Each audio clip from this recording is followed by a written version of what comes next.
C'est à Lisbonne, sur les bords du Tage, que l'on peut voir en face du couvent des Hiéronymites le célèbre monument des découvertes élevé en hommage au grand navigateur portugais. Le couvent où est enterré le célèbre Vasco de Gama, qui découvrit la route des Indes, fut édifié au début du XVe siècle par Manuel Ier, dans un style qui gardera son nom, le manuelin.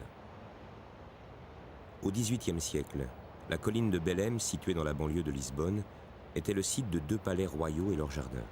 Le palais de Belém, qui fut acheté par le roi Jean V à un noble fortuné, et le palais d'Adjuda, détruit lors du tremblement de terre de 1755.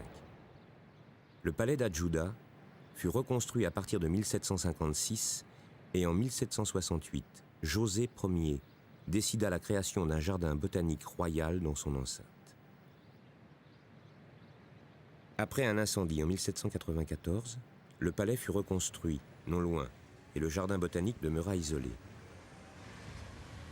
Le jardin botanique royal d'Adjuda est actuellement annexé à l'Institut supérieur d'agronomie de Lisbonne.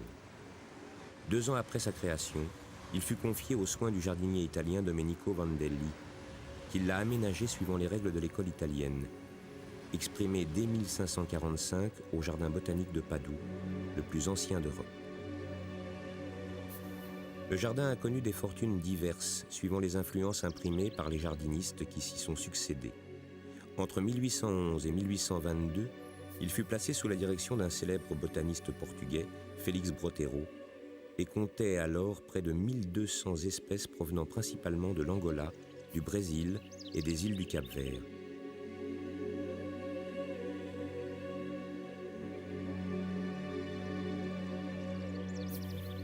Le site offre une remarquable vue sur l'estuaire du Tage et reçoit la visite de nombreux promeneurs durant les chaudes journées de l'été lusitanien.